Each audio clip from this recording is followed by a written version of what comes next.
이거는 거울 중에 거울입니다. 여러분들이 올바른 마음가짐으로 산상수훈 말씀을 들으면 매 시간이 새로워지는 시간이 될 것입니다.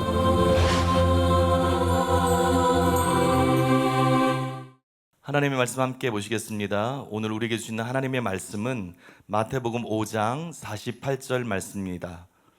마태복음 5장 48절 말씀을 한 목소리로 다 같이 읽겠습니다. 그러므로 하늘에 계신 너희 아버지의 온전하심과 같이 너희도 온전하라. 아멘. 이제 담임 목사님께서 나오셔서 완전히 가능하다는 것을 보여주는 4가지 증거라는 제목으로 말씀 선포해 주시겠습니다. 예, 오늘은 마태복음 5장 48절을 본문으로 해서 완전히 가능하다는 것을 보여주는 4가지 증거, 이런 제목으로 말씀을 전하겠습니다. 토마스 아퀴인피스가 쓴 그리스도를 본받아라는 유명한 책이 있는데 그 책에 보면 이렇게 기록이 되어 있습니다. 우리의 영적 생활에 가장 크고 어려운 장애물은 마음속에 있는 정욕과 욕심이며 성인들의 완전한 길로 들어서려는 노력이 없다는 점입니다. 앞부분도 맞는 말이고 뒷부분도 맞는 말인 것 같아요. 영적 생활의 가장 큰 장애물이 정욕하고 욕심이다. 그 다음에 성인들의 완전한 길로 들어서려는 노력이 없다는 점이다. 이게 참 옳은 지적인데요. 우리는 완전을 추구해야 됩니다. 왜 완전을 추구해야 되느냐? 완전은 하나님의 명령이에요. 완전한 하나님의 명령이기 때문에 우리가 뭐 추구하고 말고 선택할 권한이 없어요. 하나님이 우리에게 완전하라 그렇게 말씀하셨기 때문에 우리는 당연히 완전을 추구해야 될 줄로 믿습니다. 먼저 하나님은 믿음의 조상 아브라함에게 완전을 요구했습니다. 아브라함의 나이 창세기 17장 1절에 보면 아브라함의 나이 99세 때 아브라함 나이 99세 때 하나님께서 아브라함에게 나타나서 너는 내 앞에 행하여 완전하라 그랬어요. 이 말씀에 보면 나는 전능한 하나님이라. 너는 내 앞에 행하여 완전하라. 내가 전능한 하나님이니까 네가 완전한 삶을 살 수 있도록 도와줄 수 있다. 그런 말이 아닙니다. 물론 하나님이 도와주시지만 아브라함을 통해서 열방이 복을 받는다는 약속을 이루고자 하는 놀라운 계획을 갖고 있는데 하나님은 그런 놀라운 계획을 갖고 있는데 나는 전능한 하나님이다. 나는 그거를 능히 이룰 수 있는 하나님이다. 나는 너에게 약속한 거 너에게 준 비전을 온전히 성취하고 그걸 이룰 수 있는 전능한 하나님이다. 근데 네가 하나 해줘야 될 게 있다. 하나님께 능력이 있는데 근데 네가 해줘야 될 게 있다. 너는 내 앞에 성해서 온전하라. 오늘날 우리들 모두에게도 마찬가지예요. 하나님께서 우리에게 대한 계획들을 갖고 있는데 그걸 온전히 이루기 위해서는 하나님 앞에서 온전히 행해야 돼. 하나님 앞에서 온전해져야 돼. 이새의 아들 다윗을 만나니 내 마음에 합한 사람이라. 내 뜻을 다 이루게 하리라. 그렇게 말씀한 것처럼 여러분 우리가 온전한 사람이 될 때 하나님께서 우리에게 대한 당신의 계획을 완전히 성취할 수 있고 우리가 복의 근원이 되게 할 수 있어요. 우리를 통해서 수많은 사람들이 복받고 또 구원받게 하실 줄로 믿습니다. 그래서 완전하게 되는 거, 완전을 추구하는 것은 굉장히 중요한 것이에요. 또 하나님은 그러면 아브라함 같은 특별한 사람에게만 완전하라 그랬느냐? 그게 아니에요. 구약의 선민인 이스라엘 백성들 전체에게 완전을 요구했어요. 신명기 18장 13절에 보니까 너는 내 하나님 여호와 앞에서 완전하라. 여기서 너는 이스라엘 백성들 전체를 말합니다. 이스라엘 백성들에게 너는 내 앞에 성하여 완전하라. 부르심은 다를 수 있고 사역은 다를 수 있지만 완전하라는 명령, 완전하라는 요구는 모든 사람들에게 동일한 거예요. 모든 인간이 하나님의 모양과 형상대로 지음받았고 모든 사람들이 하나님의 자녀이기 때문에 하늘에 계신 우리 아버지의 온전하신 같이 그 아버지를 본받고 온전해야 될 줄로 믿습니다. 이스라엘 백성들 전체에 대한 명령이에요. 또한 예수님은 신약의 그리스도인들에게 완전을 요구하셨어요. 그게 우리가 읽은 오늘 본문 말씀에 나와 있는 건데 하늘에 계신 너희 아버지의 온전하신 같이 너희도 온전하라 이렇게 기록되어 있습니다. 이 3가지를 살펴보면 완전이라고 하는 것은 구약이나 신약이나 신구약 전체를 걸쳐서 하나님 백성 전체에게 주신 하나님의 명령이에요. 아브라함에게 완전하고 요구하시는 하나님이 우리들 각자에 대해서 다 놀라운 계획들을 갖고 계신데, 우리가 온전할 때 그 모든 계획을 이루어드리고 하나님 뜻을 다 이루어드리고 천국에서 큰 자가 되고 상 받는 자가 되는 거예요. 천국에는 꼭 사도라고 큰 자가 되는 게 아니고 선지자라고 큰 자가 되는 게 아니고 평신도라 할지라도 완전을 추구하고 완전에 이른 사람들. 그래서 자기에게 맡겨진 사명을 온전히 이루고 자기 인생에 대한 하나님의 계획을 완전히 성취되게 할 수 있는 그런 사람들이 다 천국에서 큰 자가 되는 겁니다. 믿습니까? 그래서 우리 모두에게 완전하라는 명령을 주신 거예요. 그런데도 완전히 불가능하다는 거짓 교리에 속아가지고 뭐 일부가 아니고 거의 모든 신학자, 거의 모든 목회자, 거의 모든 신자들이 완전을 믿지 않아요. 뭐 흔히 하는 말이 그거죠. 완전한 사람이 어디 있느냐? 세상에 완전한 사람이 어디 있느냐? 그죠? 완전을 믿지 않아요. 그 다음에 완전을 추구하지 않아요. 회개하려고도 그러고 믿으려고 그러고 팔복의 사람도 되려고 그러고 서기관과 바리새인보다 나은 을을 가지려고도 하고 노력들 하는데 나는 완전한 사람이 되겠다. 그런 생각들이 없어요. 그런 노력들이 없어요. 그런 결단과 강구들이 없어요. 그래서 시간만 계속 까먹고 있어요. 도토리 키재기식으로 좀 더 성장할 뿐이지 정말 온전한 사람으로 변화되는 그런 일들이 안 일어나고 있어요. 이게 참 통탄할 일인 거예요. 그래서 저는 교회 안에서 그리스도인의 완전에 대한 진리가 회복이 돼야 된다고 생각합니다. 이 진리가 반드시 회복이 돼야 된다. 그래서 완전에 대해서 이번 기회에 한번 자세히 연구를 했어요. 오늘부터 이제 그걸 나누고자 하는데 여러분 관심을 가지고 잘 들으시고 완전을 향해서 나아가는 저 여러분 되시기를 바랍니다.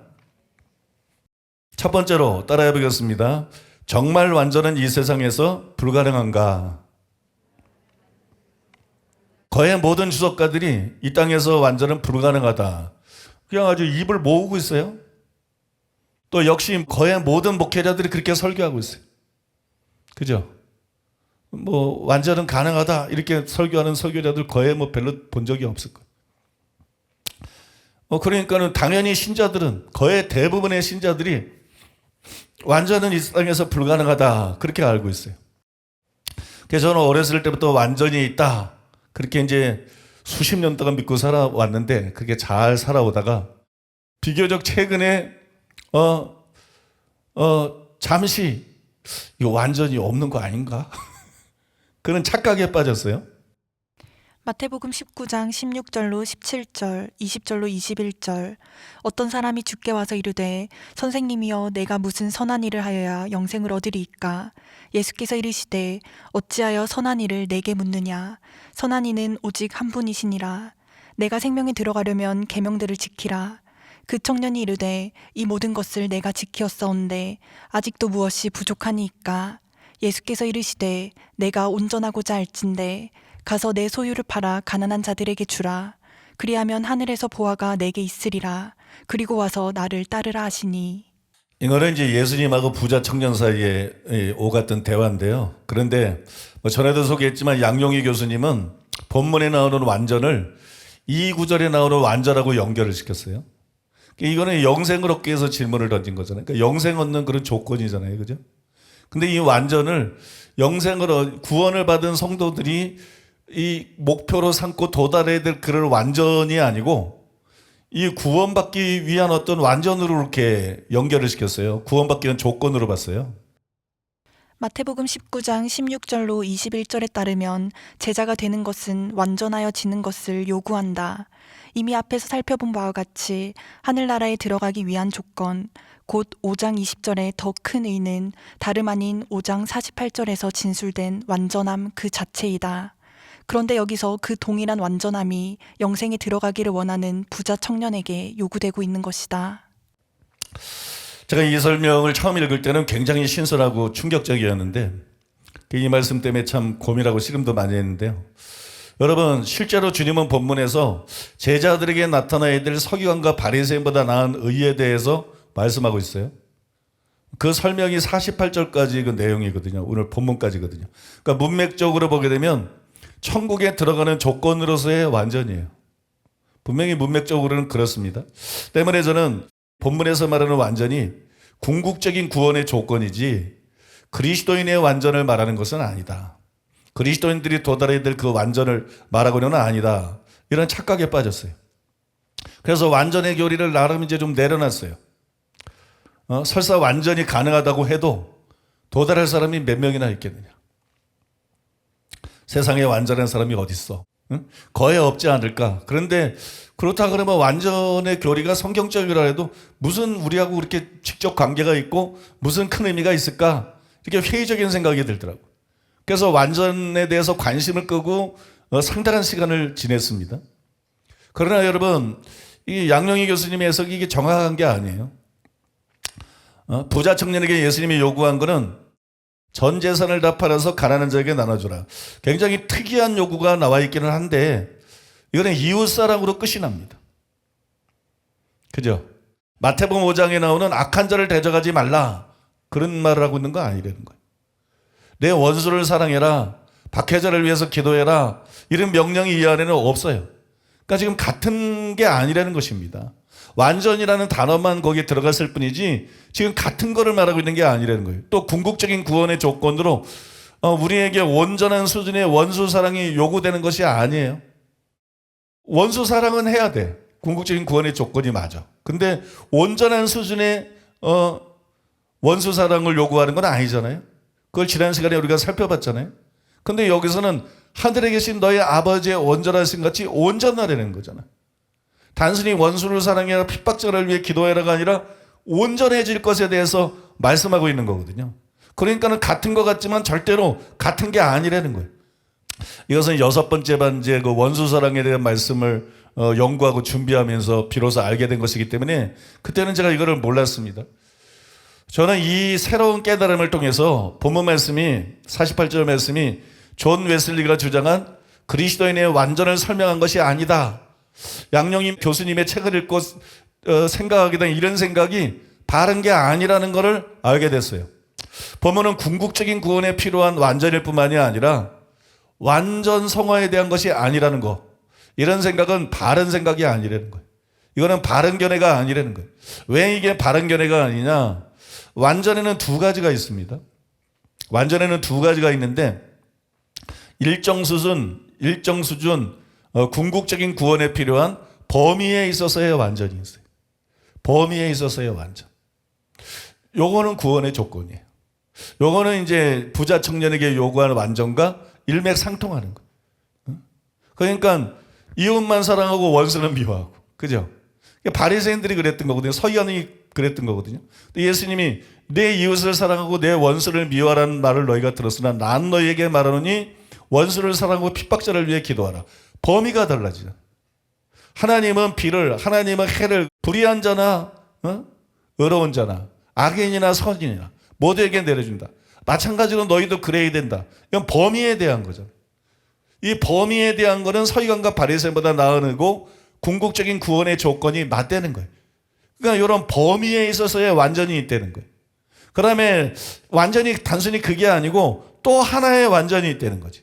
그거는 완전 성화가 가능하다는 걸 알고 우리가 이 땅에서 추구해야 될 수준에 있어서의 완전이 있다는 거예요. 믿습니까? 수준에 있어서의 완전. 그러니까 하나님을 온전히 닮아가는 그런 완전이 있다는 거예요. 그럼 48절은 둘 중에 뭘 말하는 거냐? 48절은 두 가지 다를 말하고 있는 거예요. 그렇기 때문에 존 웨슬리가 주장한 완전 성화하고 무관한 구절이 아니라는 거예요. 그거를 부인하는 구절이 아니라는 거예요. 믿습니까? 존 웨슬리가 주장한 완전 성화는 여전히 성경적인 것이고 존재하고 있다는 것이. 그래서 우리는 완전히 실제로 존재하고 그 다음에 이 땅에서 도달 가능하다. 이거를 반드시 알아야 됩니다. 이거를 알아야 그걸 추구해요. 이거 불가능하다고 생각하고 이거 성경적인 교리가 아니라고 생각하면 이거 추구하지 않아요. 그러니까 우리는 반드시 이 땅에서 온전히 가능하고 도달 가능하다는 걸 알고 온전을 추구해야 될 줄로 믿습니다. 온전을 목표로 살아가야 될 줄로 믿습니다.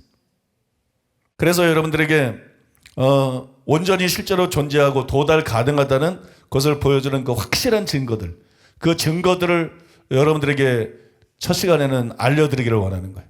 그래서 첫 번째로 따라해 보겠습니다.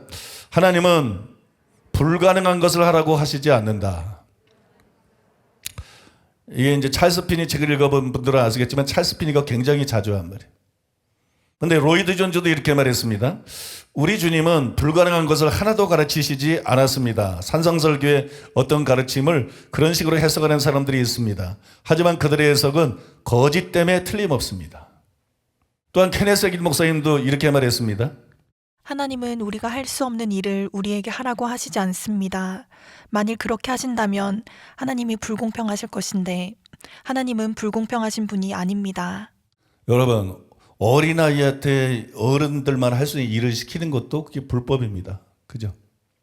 그러니까 여러분, 하나님께서 그런 불법을 행할 리가 없죠. 하나님이 우리가 할 수 없는 걸 우리에게 명령하면서 이거 왜 안 했어? 그거는 공의로운 게 아니죠. 그죠? 그러니까 우리가 할 수 있는 거니까 우리에게 뭘 하라고 말씀한 대로. 이거는 누구도 부인할 수 없는 아주 기본적이고 명확한 사실이에요. 그죠?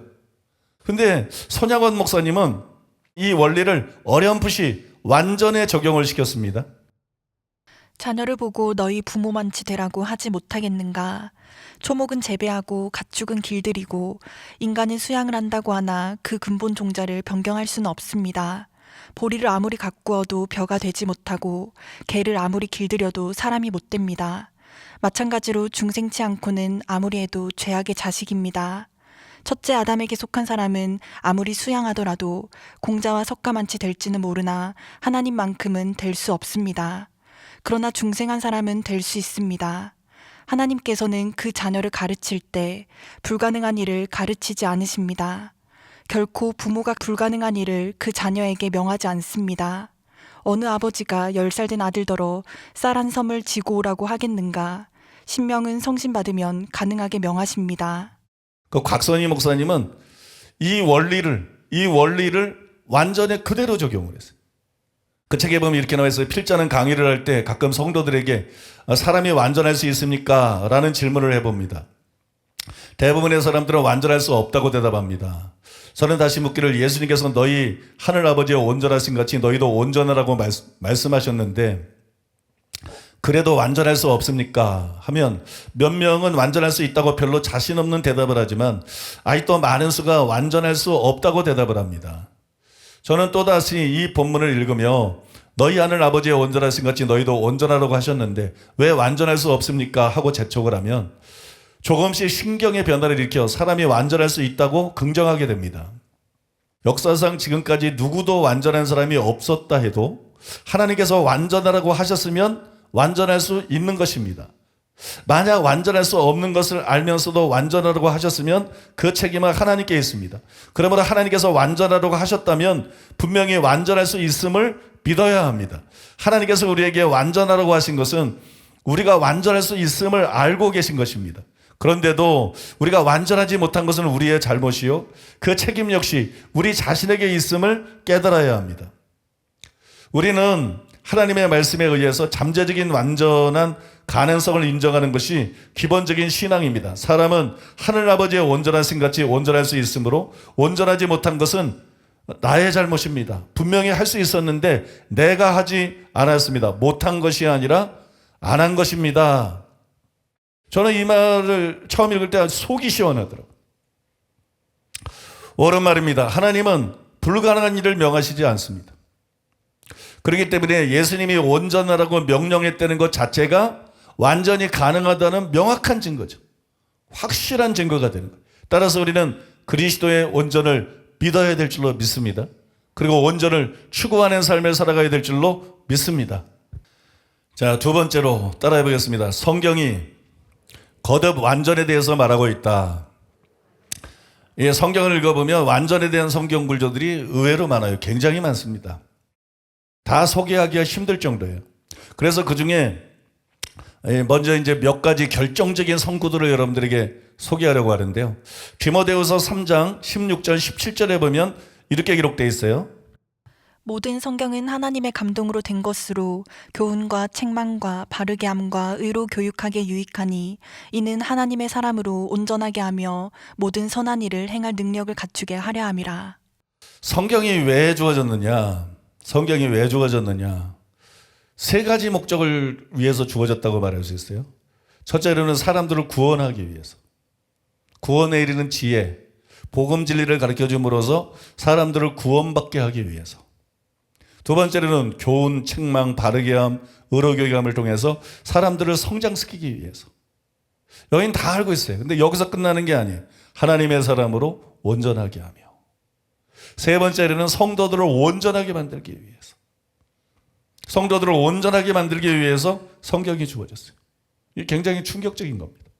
성경이 주어진 목적이 뭐냐? 성도들을 온전하게 하기 위한 거. 근데 이 성경을 가르치는 목사들이 온전은 불가능하다고 말하고 있어요. 나는 참 개신교 안에서 기적을 많이 봐요. 불가능한 일들이 자꾸 일어나고 있어. 불가능한 일. 아니, 성경이 성도를 온전케 하라고 주어졌다고 성경에 나와 있는데 그 성경을 해석하면서 온전은 없다. 그러면 성경의 목적을 부정하는 거 아니에요? 그게 바른 해석일 수가 있겠어요? 그 다음에 에베소서 4장 11절 12절에 보면 이렇게 기록되어 있습니다. 그가 어떤 사람은 사도로, 어떤 사람은 선지자로, 어떤 사람은 복음 전하는 자로, 어떤 사람은 목사와 교사로 삼으셨으니 이는 성도를 온전하게 하여 봉사의 일을 하게 하며 그리스도의 몸을 세우려 하심이라. 그러니까 사도, 선지자, 복음 전하는 자, 목사, 교사 오중직임이 있는데 교회 오중직임을 세운 이유가 뭐냐? 교회에 이런 목회자들을 하나님이 세운 목적이 뭐냐? 첫 번째가 성도를 온전케 하며, 두 번째가 봉사일을 하게 하며, 목회자들이 설교나 사역을 통해서 해야 될 첫 번째 일은 성도들 자신에게 초점을 맞추는 거야. 봉사도 아니고 교회 성장도 아니고 성도들 자신에게 관심을 맞춰가지고 성도들을 온전케 하는 거야.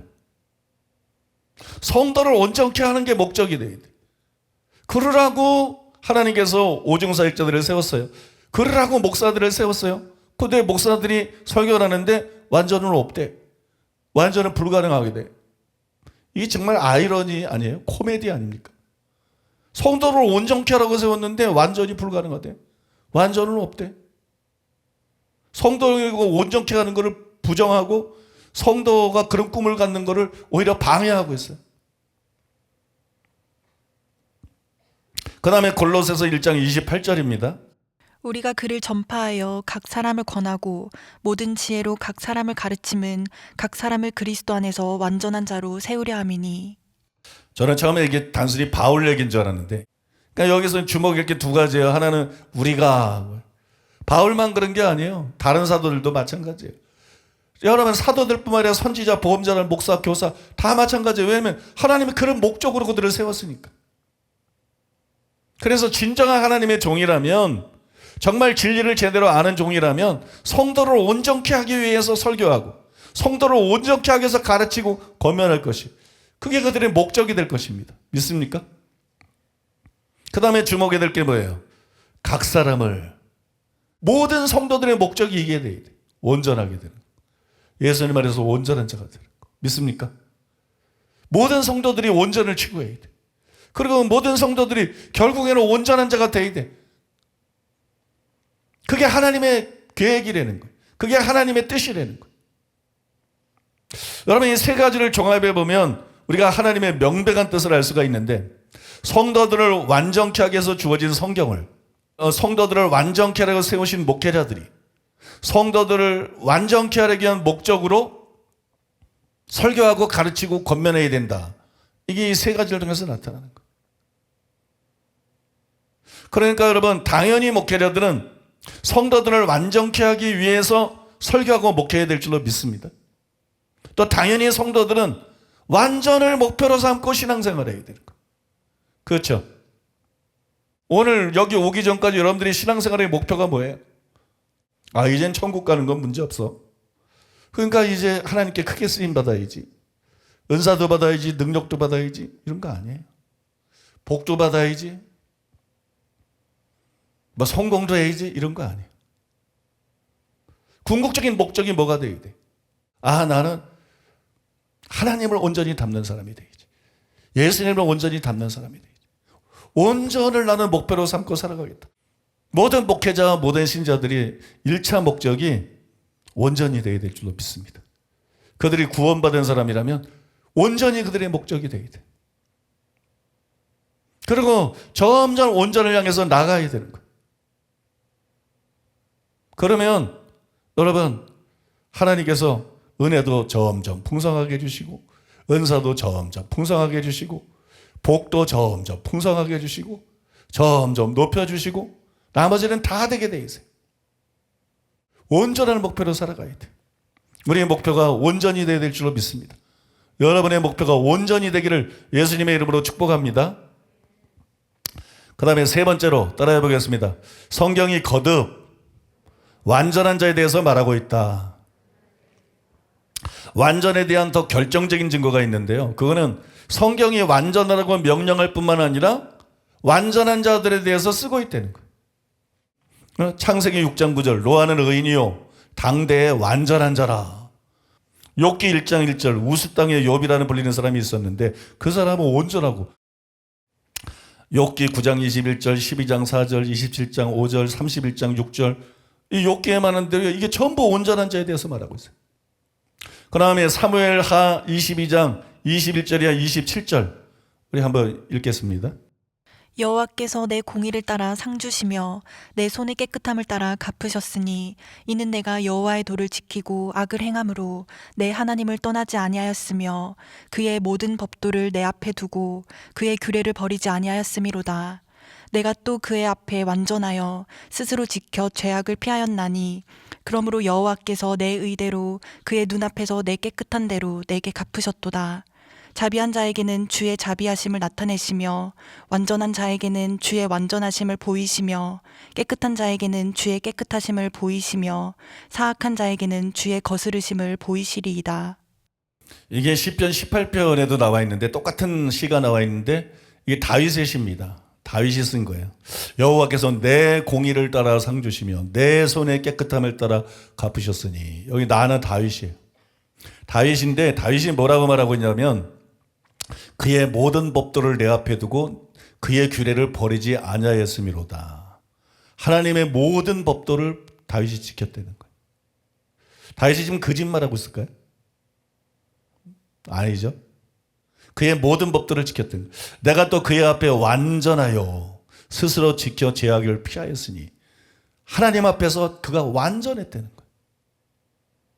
거짓말일까요? 그 다음에 그렇기 때문에 뒤에서 이렇게 말해요. 자비한 자에게는 주의 자비하심을 나타내시며 완전한 자에게는 주의 완전하심을 보이시며. 완전한 자를 말하고 있어요. 이 완전한 자를 자기를 가리킨 거예요. 이게 다윗의 고백이에요. 사람들이 다윗이 범죄한 것만 알아. 다윗이 완전했다는 걸 몰라.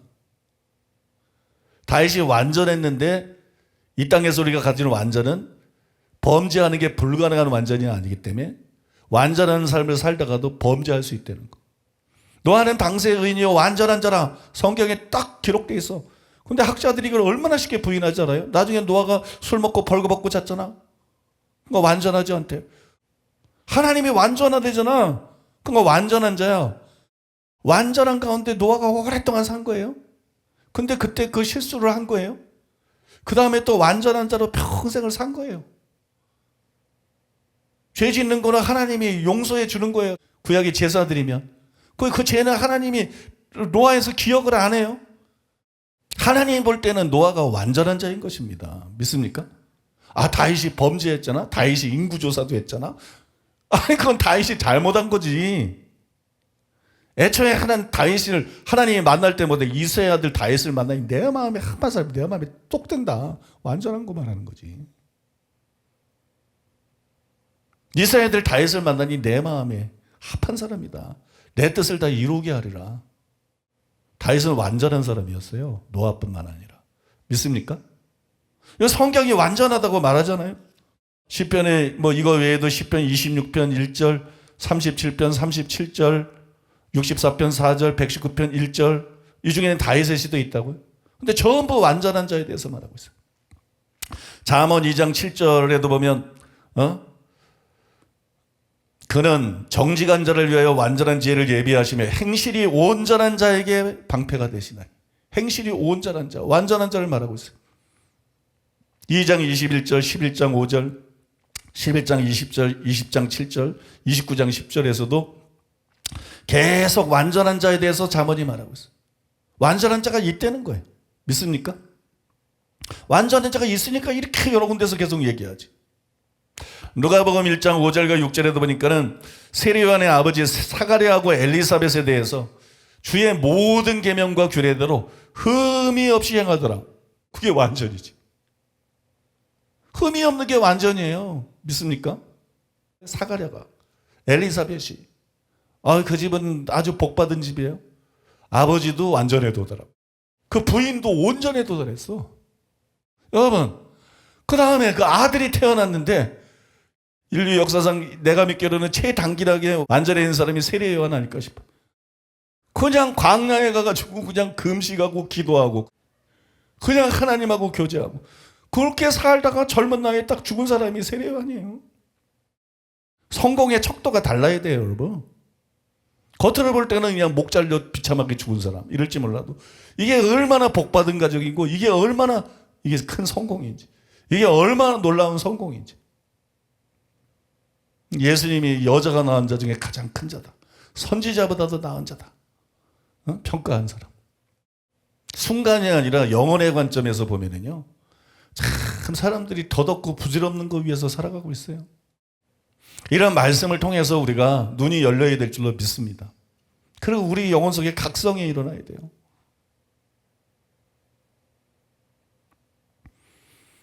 그리고 완전을 목표로 삼고 살아가는 것이 얼마나 중요한 건지를 깨닫고 달려가야 됩니다. 그런 여러분 되시기를 바랍니다. 고린도전서 2장 6절에 보면 그러나 우리가 온전한 자들 중에서는 지혜를 말하느니, 온전한 자들이 이때잖아. 빌립보서 3장 15절 그러므로 누구든지 우리 온전히 이룬 자들은 이렇게 생각할지. 온전히 이룬 자들도 이때잖아. 의문의 여지가 없잖아요, 더 이상. 때문에 저는 먼저 완전히 가능하다는 것을 인정해야 된다고 생각해요. 성경 그대로 인정해라. 그 후에 이해가 안 가거든. 완전히 그런데 무슨 뜻이지? 예수님이 말씀한 완전은 정확하게 무슨 의미지? 그거를 연구해야 되는 거지. 그러니까 우리는 먼저 이 완전의 주제에 대해서 성경대로 완전히 있다는 걸 인정해야 된다는 거예요. 그 다음에 완전이란 무엇인가 이렇게 연구하는 게 마땅하다는 거예요. 존 웨슬리도 저하고 똑같은 생각을 했어요. 이렇게 썼습니다. 완전론이란 수러는 당신들이 반대할 것이 못 된다. 왜냐하면 이것은 성경적인 수러이기 때문이다. 다만 문제는 하나님의 말씀에 따라 그 의미를 결정짓는 것이다. 이게 짧지만 굉장히 중요한 말이에요. 완전은 성경적인 수로예요. 그러니까 성경이 하나님의 말씀인 것을 인정한다면 완전을 인정하고 나가야 돼. 완전을 기본적으로 인정해야 됩니다. 완전히 가능하다는 걸 인정해야 됩니다. 한편 주석계나 읽은 목사들은, 그리고 학자들은, 제가 마지막에 고린도전서 2장 6절 그러나 우리가 온전한 자들 중에서는, 빌립보서 3장 15절 누구든지 우리 온전히 이룬 자들은, 이렇게 마지막에 인용을 했잖아요. 거기서 온전한 자라는 것은 온전한 자를 뜻하는 게 아닌데, 그렇게 생각할 거예요. 다음 시간부터는 그거를 할 거예요. 그게 최소 3주는 걸릴 겁니다. 그 두 구절을 설명하는 게. 그걸 안 하면 안 돼요. 그걸 해야 그리스도인에 완전히 있다는 게 완전히 증명이 되는 것이기 때문에. 그래서 그 작업을 할 건데 아마 다음 시간부터 할 거고, 지금은 이제 그걸 다 설명할 수는 없어요. 그냥 이게 실제로 그런 뜻이다, 뭐 그런 정도로만 말씀을 드리겠습니다. 완전이라는 것은 실제로 존재하는 것이고, 그 다음에 도달 가능하다는 것을 확실히 믿으시기 바랍니다. 그리고 그것을 여러분 목표로 삼으시기 바랍니다. 하나님이 살아 계십니다. 한나의 고백이 진짜입니다. 죽이기도 하시고 살리기도 하시고 부하게도 하시고 가난하게도 하시고 높이기도 하시고 낮추기도 하시고, 내가 죽고 내가 사는 게 아니야. 내가 부해지고 내가 가난해지는 게 아니야. 내가 높아지고 내가 낮아지는 게 아니야. 하나님이 그거를 주관하시는 거예요. 응? 생사화복이 다 하나님 손에 달려 있는 거예요. 여러분 믿습니까? 그러니까 완전을 목표로 추구하는 여러분 되시기를 바랍니다. 마지막 네 번째로 따라해 보겠습니다. 성경뿐 아니라 교회사에도 완전한 자들이 있었다. 완전히 존재하고 도달 가능하다는 마지막 증거는 뭐냐면 성경뿐만 아니라 교회 역사상 완전에 도달한 많은 사람들이 있었다는 거예요. 제가 읽은 책들 안에도 그런 게 굉장히 많아요. 그중에 5가지만 여러분들에게 소개해드리기를 원합니다. 먼저 몇 가지 소개해보면, 먼저 레오날드 레이븐실, 이분이 쓴 기도로 부흥하라, 이 책에 보면 존 플래처에 대해서 이렇게 쓰여 있습니다. 영국 마델리의 존 플래처는 성인이다. 그 마을에 있는 술주정뱅이들이 그들의 모자를 벗어서 경의를 표하며 저기 우리의 영혼을 사랑하는 사람이 있다 라고 말할 정도였다. 로버트 사우디는 플래처에 대해 다음과 같이 말했다. 그는 보기 드물게 재능과 덕성을 겸비한 사람이었다. 어떤 시대나 나라에도 그보다 더 열렬한 신앙을 갖고 완전한 자비심을 가진 사람을 낳은 적이 없다. 이삭 테일러는 플래처는 전혀 땅을 밟고 다닐 수 있을 것 같지 않은 비세속적인 성인이었다라고 말했다. 로버트 홀의 증거는 다음과 같다. 플래처는 신적인 사랑의 열정으로 타오르던 천사이다. 그는 거의 습관적으로 휴거의 축복된 희망을 기대해왔던 것처럼 보인다. 딕슨 박사는 존 플래처는 사도시대 이래 지상에 존재한 사람들 중 가장 거룩한 사람이라고 생각했다. 웨슬리는 천사 같은 존 플래처의 유능한 손에 번창일로에 있는 아직은 소년과 같은 감리교를 남기고 자신은 죽을 수 있다고 말했다. 그러나 웨슬리 자신이 플래처의 임종 예배를 인도했으며 웨슬리는 이 훌륭한 사람의 장례식에서 설교를 하면서 다음과 같이 선포하였다. 내가 알고 있는 많은 사람들이 마음과 생활이 거룩한 사람들입니다. 그러나 나는 플래처처럼 내적으로 그리고 외적으로 하나님께 헌신적인 사람은 본 적이 없습니다. 모든 면에서 그렇게 흠잡을 데 없는 사람은 유럽이나 미국에서 발견하지 못했으며 영원의 이편에서 이러한 사람을 다시 찾을 수 있으리라고는 거의 기대하지 않습니다. 근데 여러분 중요한 거는 다른 건 다 잊어버려도 되지만 존 웨슬리가 그렇게 말을 했다는 거. 존 플래처에 대해서 존 웨슬리가 내가 알고 있는 많은 사람들이 마음과 생각이 거룩한 사람들입니다. 그래 나는 플래처처럼 내적으로 그리고 외적으로 하나님께 헌신적인 사람을 본 적이 없습니다. 모든 면에서 그렇게 흠잡을 데 없는 사람은 유럽이나 미국에서 발견하지 못했으며 영혼의 이편에서 이러한 사람을 다시 찾을 수 있으리라고는 거의 기대하지 않습니다. 존 웨슬리가 이렇게 평가했다는 것은 진짜인 거예요. 존 웨슬리가 그리스도인의 완전을 강력하게 주장한 대표적인 사람이죠. 구원받은 사람 버림받았을 때는 것도 강력하게 주장해요. 이 정말 중요한 진리들은 존 웨슬리가 전부 외쳤어요. 입신에 대해서도 얘기하고 은사에 대해서 편견을 갖지 않고. 존 웨슬리가 아주 놀라운 하나님의 사람이에요. 이런 하나님의 사람이 이렇게 평가했다. 이거는 완전한 사람인 거예요. 완전한 사람. 실제로 완전한 사람이었던 거예요. 또 여러분 존 웨슬리 이후에 그리스도인의 완전한 교리, 완전에 대한 교리를 강력하게 외친 사람이 하나님의 사람 찰스 핀입니다. 대단한 하나님의 사람입니다. 대단한 하나님의 사람. 하나님의 사람 중에 하나님의 사람. 강력한 하나님의 사람. 근데 피니가 쓴 하나님의 마음을 움직이는 기도 이런 책에 보면 이런 놀라운 일화가 기록되어 있습니다. 내가 회심한 지 얼마 되지 않았던 젊은 시절에 나는 경건하고 기도를 아주 많이 하는 어떤 나이 많은 할머니를 알고 있었습니다. 당신이 그녀를 만난다면 그녀 앞에서 아무 말도 할 수 없었을 것입니다. 그녀에게는 깊이 느끼게 해주는 무엇인가가 있었습니다. 어느 날 나는 그녀와 만나서 성화에 대해서 대화를 나누었는데 그녀는 찰스, 자네가 하는 행동을 조심하게 나중에 후회할 일을 하지 말게나 라고 말했습니다. 그녀의 아들 중에 한 명이 그리스도인이 되었는데 그의 어머니의 경건함을 눈으로 보면서 아주 놀랐습니다. 그녀는 그를 위해 오랫동안 아주 열심히 기도했습니다. 영혼구원을 위해서겠죠. 드디어 그 아들이 눈을 떴을 때, 회심하게 됐을 때 그녀는 말하기 시작했습니다. 나는 아무에게도 내가 경험한 것을 말하지 않았다. 나는 지난 30년 동안 정죄라고는 한 번도 느껴보지 못했어. 지금까지 나는 인식할 만한 죄를 지어본 적이 없단다. 내 영혼은 하나님과 아무 방해도 받지 않는 교제를 누리며 즐거워했다. 그리고 나는 기도로 하나님의 자비의 보좌에 끊임없이 나아갔다. 찰스 피니가 여러분 이렇게 듣고 증언할 정도면 틀림없는 사람. 이게 완전이 아니면 뭐예요? 한 달도 아니고 1년도 아니고 10년도 아니고 30년 동안 양심의 가책을 느껴본 적이 없대. 30년 동안 자기가 의식적으로 무엇인가를 잘못해 본 적이 없대. 30년을 그렇게 살았대요. 응? 이게 완전히 아니에요, 여러분. 근데 왜 완전히 불가능하다 그래? 유명한 사람도 아니야. 널리 알려진 사람도 아니야. 여러분, 이런 사람들이 있어요. 이런 사람들이 있어요.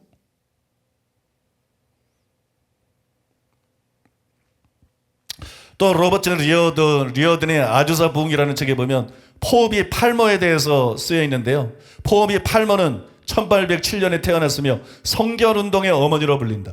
그녀는 기독교인의 완전에 대한 웨슬리의 교리에 관심이 있었으며 남편과 함께 완전한 성화를 경험했다고 고백했다. 또 바실 밀러가 쓴 기도로 매일 기적을 체험한 사람, 이 책에 보면 기도의 사람 존 하이드에 대해서 이렇게 쓰여 있습니다. 그는 사람이 아니야 신이라고 신. 존 하이드가 하나님 곁에서 가까이 걸으며 수많은 힌두교 신자들을 그리스도께 인도하자 이에 양심을 품은 힌두교도 의사 한 사람이 존의 사생활을 낱낱이 조사하여 약점을 폭로하기로 계략을 세웠다. 그는 힌두교 신자 한 사람을 사주하여 그리스도인인 척 위장하고 하이드에게 접근하게 했다. 그렇게 접근한 사람을 하이드는 진심으로 환대하였고 더욱이 그가 기독교 신앙에 각별한 관심을 보이자 며칠 더 머물다 가라고 청하였다. 그 의사가 노리던 대로 되었던 것이다. 이에 그 원주민은 의사 친구가 부탁한 대로 하이드의 사생활을 주시하기 시작했다. 그러나 그렇게 나흘쯤 지났을 때 그 원주민이 하이드 곁에서 몰래 달아나 의사 친구에게 말했다. 그는 흠이 없는 사람이야. 트집 잡을 데가 없어. 그는 사람이 아니야. 신이라고 신. 인도인 의사가 하이드의 사생활을 염탐하여 얻은 답이 그것이었다.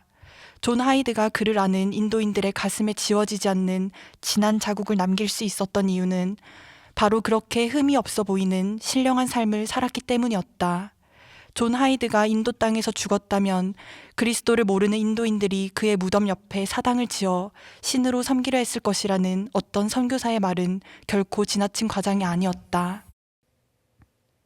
또한 알프레드 자이어가 썬다승에게 직접 들은 것을 썼다는 천국과 영의 세계라는 책이 있어요. 그 책에 보면 히말라야의 대성사로 알려져 있는 마하리시의 간증이 나옵니다. 솔직히 저는 이 간증을 어디까지 믿어야 될지 모르겠어요. 상대가 인도의 성자 썬다승이라서 무시할 수도 없고 무시해버릴 수도 없고 그냥 믿기에는 너무 엄청난 내용들이고 또 뭐 하나님이 그렇다고 불가능할 것 같지도 않고 아무튼 썬다승이 그 히말라야 어느 산에 가서 실족을 해서 정신을 잃었는데 깨어나서 보니까 어느 굴에 이 마하리시라는 그리스도인인데 성자를 만난 거예요.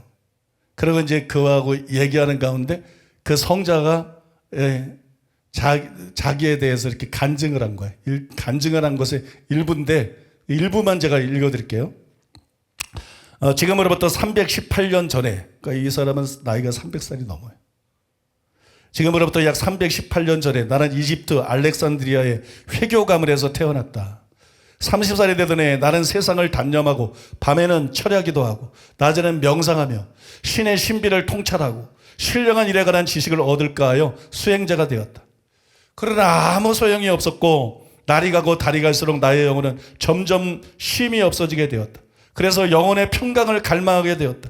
영적 고통의 와중에 몸부림치던 어느 날 인도에서 온 기독교 성자라는 사람의 소식을 들었다. 그가 전하는 구세주가 나의 혼란을 도울 수 있을까 하는 기대감에서였다. 내 마음 가운데 그 성자를 만나고자 하는 열망으로 가득 찬 어느 날 그분이 나를 찾아오셨다. 그분은 슬픔과 낙담으로 허우적거리는 내 영혼을 격려하기 위해 예수님에 대해서 많이 말해 주었는데 예수님의 지상생활의 거룩하고 모범적인 삶에 관해서 죄인 구원의 능력에 관해서 또 타락한 자들의 보이시는 그의 사랑과 보호하심에 관해 주로 설명하였다. 그 말들은 이상하게 나의 심령을 감동시켰다. 그리고 내적 확신이 들기 시작했다. 그 성자는 몇 날이고 계속 예수님에 대한 것을 들려주었고 그럴수록 내 심령은 구주께 완전히 정복되었다. 그래야 나는 기쁨과 평안을 가지고 그 스승으로부터 세례를 받고 그리스도인이 되었다. 새로운 기쁨이 내 영혼에 흘러 들어옴과 동시에 다른 영혼을 구원하고자 하는 열망이 나를 감싸 안았다. 그래서 그와 함께 여행길에 올랐다. 그 스승이 바로 유명한 프란시스 자비에르의 조카인 제르니우스였다. 여기 이 양피지 신약성경은 그가 선물해 준 것으로 내게는 보물이 되었다. 이 성경은 콘스탄틴 황제 때 필사된 불과 몇 권 가운데 하나이다. 프란시스 자비에르의 신부가 오랫동안 사용하다가 나의 스승에게 물려준 것이었다. 그 스승과 헤어져 전 세계를 돌아다니다가 75년간 내 나이 105살이 될 때까지 전도하였다. 그 결과 21개 언어를 자유롭게 구사할 수 있게 되었다. 나이가 나이인지라 그때는 더 이상 활동적인 일을 할 수가 없어서 응거하여 쉬면서 기도하고 명상하면서 중보기도로 주님의 사역을 하는 사람들을 위해 인생을 마치기로 결심하였다. 이것은 평화와 안식을 위한 완전한 천국이다. 여기서 이곳이라는 것은 마하리시가 그 응거하고 있었던 그 동굴을 말하는 거예요. 이것은 평화와 안식을 위한 완전한 천국이다. 내 주위에는 수천 가지 열매와 향료 식물들이 천지에 널려 있어 자연 동산을 이루고 있는데 이들은 나의 생존에 필요한 것들이다. 그 중에 어떤 것은 갖가지 질병의 특별을 나타내는 것이고 활력을 주는 지읍을 내주는 것도 있고 먹으면 기력을 회복시키는 것도 있다. 겨울이 되어 밤이나 낮이나 눈이 오면 곰들이 굴 속에 들어온다. 우리는 한데 어우러 누워 있으면서 서로를 따뜻하게 하고 포근하게 해주었다. 동굴 속에서 몇 년을 지낸 후 육신의 장막을 거두어야 되겠다는 것을 깨닫고 천국의 본향에 갈 생각이 들었다. 그러나 비록 내 나이가 많이 먹었어도 육신이나 정신의 기능이 아주 쇠퇴했다고는 느껴지지 않는다. 이제 중요한 대목은 이겁니다. 어느 날 내가 지금 하고 있는 것처럼 앉아 묵상하면서 하나님의 뜻이라면 나를 본향의 집으로 불러가 달라고 하나님께 기도할 때 갑자기 동굴 안에서 윙윙거리는 이상한 소리를 들었다. 그런데 위를 보아도 아래를 보아도 아무것도 보이지 않았다. 그래서 기도했다. 하나님, 이런 일 뒤에는 어떤 숨겨진 신비가 있는지 당신의 종에게 나타내소서. 당신의 뜻이 무엇인지 가르쳐 주소서. 그때 누군가 나의 눈을 만져주는 느낌이 들었다. 그 손이 옮겨지는 순간 나의 영안이 열렸다. 내가 보니 동굴 안에는 수많은 천사들이 가득하였다. 천군 천사들이 천국으로부터 내려와 찬양의 노래를 부르고 하나님께 영광을 돌리고 뒤에는 그들의 왕 그리스도께서 천국에서 내려와 나를 향해 다가오는 것을 볼 수 있었다. 나는 얼른 엎드려 얼굴을 땅에 대고 그에게 경배를 드렸다. 주님께서 나의 손을 붙잡아 일으켜 주시며 충성스러운 나의 종아, 지금 너에게 결단코 죽지 않을 영원한 생명을 주노라. 너는 내가 다시 올 때까지 육체 가운데 살리라.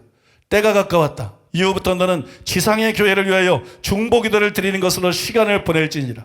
이것은 너의 특별한 봉사가 될 것이다. 주님께서 이 말씀하신 후에 나는 새로운 심령, 곧 죄와 모든 오염에서 깨끗하게 된 심령을 받았다.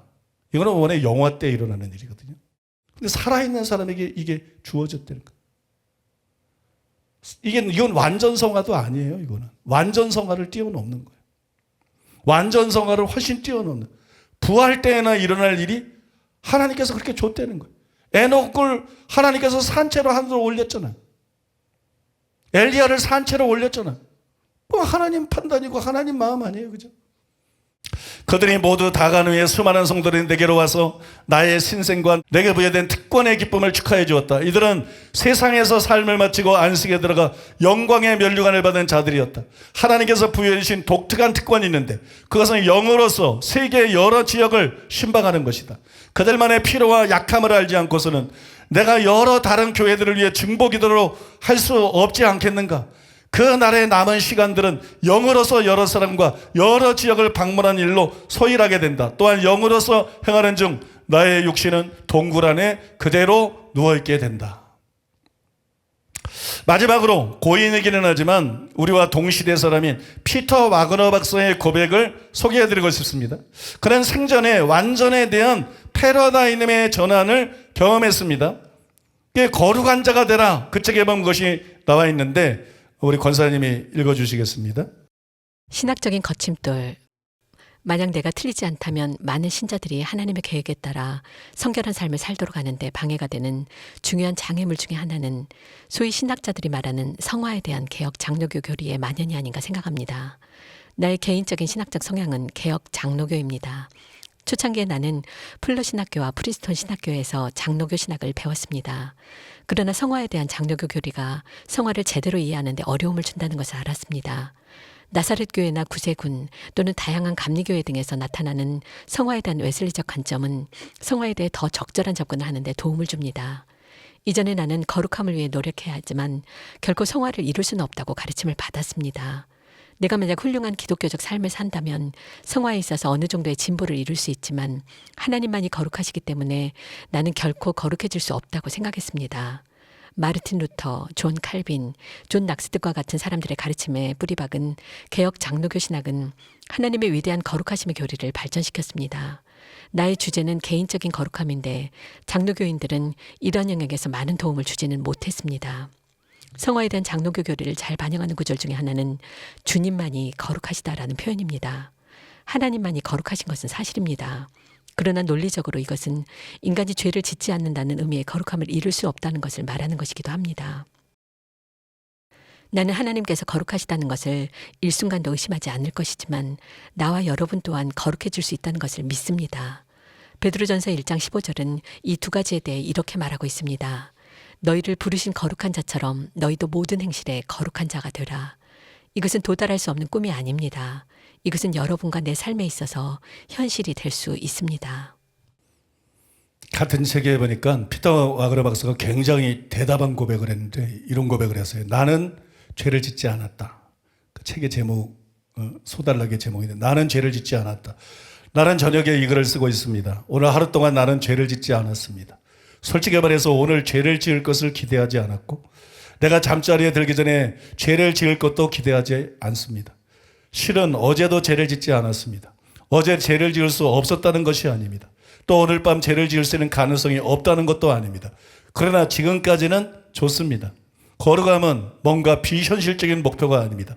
만약 그렇다면 하나님께서 우리에게 거룩해지라고 그리고 하나님의 계명에 순종하라고 명령하지 않았을 것입니다. 거룩함은 가능합니까? 예, 가능합니다. 우리는 거룩해질 수 있습니다. 전에도 말씀드렸지만 여러 해 전에 제가 김선도 목사님이 목회했던 광림교회에서 열린 전국 목회자 세미나에 참석을 했는데 굉장히 20년도 넘었죠. 오래전에 참석을 했는데 그때 피터 와그너 박사가 강사하러 왔어요. 거기에 수천 명의 목사들이 참석을 했는데 그 수천 명의 목사들 앞에서 이렇게 말했어요. 저는 어제 아무런 죄도 짓지 않았습니다. 오늘도 아직까지 아무런 죄도 짓지 않았습니다. 아마도 오늘도 아무런 죄를 짓지 않고 하루를 끝마칠 수 있을 것이라고 생각합니다. 이렇게 고백을 하면서 그리스도인의 완전은 가능하다. 자기도 원의 장로교 칼빈이 주장하는 것처럼 이 땅에서 완전히 불가능하다고 생각했는데 감리교의 교리가 옳다는 걸 알았다. 거기에 대한 감리교의 교리가 옳다는 걸 알았다. 그렇게 말하는 것을 직접 들었어요. 사랑하는 여러분, 완전은 실제로 존재합니다. 그러면 여러분, 완전히 존재하고 이 세상에서 완전히 도달 가능하다는 것을 오늘 말씀을 통해서 확실히 믿으시려는 거예요. 그 다음에 여러분의 목표를 상향 조정하려는 거예요. 성숙의 목표가 되면 안 돼요. 단순히 거룩의 목표가 되면 안 돼요. 우리의 궁극적인 목표는 완전히 돼야 돼요. 하늘에 계신 너희 아버지 어찌하신 같이 너희도 온전하라. 믿습니까? 완전히 돼야 됩니다. 완전을 목표로 삼고 살아가려는 거예요. 여러분들이 관심 갖고 있는 거 다 할 거예요. 목회자들도 교회 크게 하고 부흥을 이기고 다 할 거야. 중요한 거는 내가 하나님 앞에 어떤 사람이냐요. 정말 세례 요한처럼, 정말 이 마리지 선사처럼, 또 정말 인도의 성자 썬다싱처럼 이렇게 예수님 안에서 거룩해질 뿐만 아니라 예수님 안에서 온전을 목표로 추구하고 정말 하나님이 기뻐하는 사람, 무슨 일을 해서가 아니고 하나님이 내 마음에 합한 사람이다. 내 마음에 합한 사람이다. 하나님이 기뻐하는 사람, 하나님이 인정하는 사람, 하나님이 가까이 하시고 하나님이 함께하는 사람. 그래서 하나님과 동행하고 하나님과 친밀함이 있고 그렇기 때문에 하나님과의 동력이 이루어지는 사람. 그게 진짜 설교 아니겠어요? 그게 진짜 사역 아니겠어요? 그래서 이 땅에서 유명하고 뭐 이 땅에서 큰일하고 이 땅에서 인정받고 이거 다 소꿉장난 같은 거지. 그 다 무슨 소용이 있어? 의미 없는 것입니다. 가치 없는 것이 다 지나가는 것입니다. 안개와 같고 신기루와 같은 것입니다. 굉장히 마음이 숙연해지더라고. 아, 그런데 나 자신부터도 얼마나 이런 거를 많이 놓치고 살았는가. 내 가족들도 친척들도 얼마나 이와 상관없는 삶을 헛된 삶을 살아가고 있는가.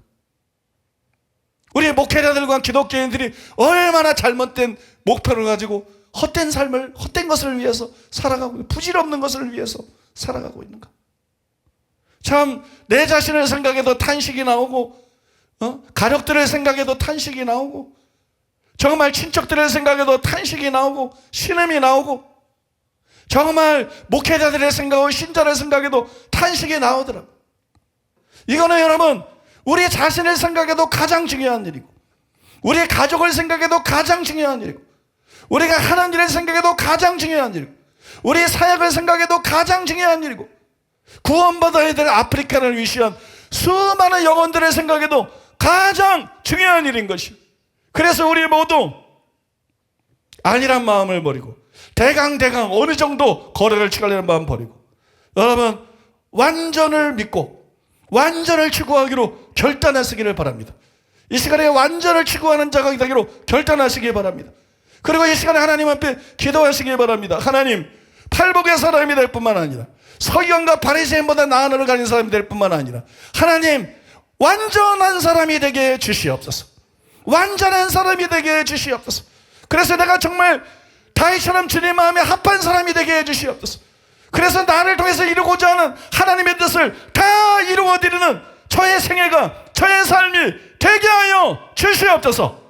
이 시간에 우리 하나님 앞에 간절히 기도하겠습니다.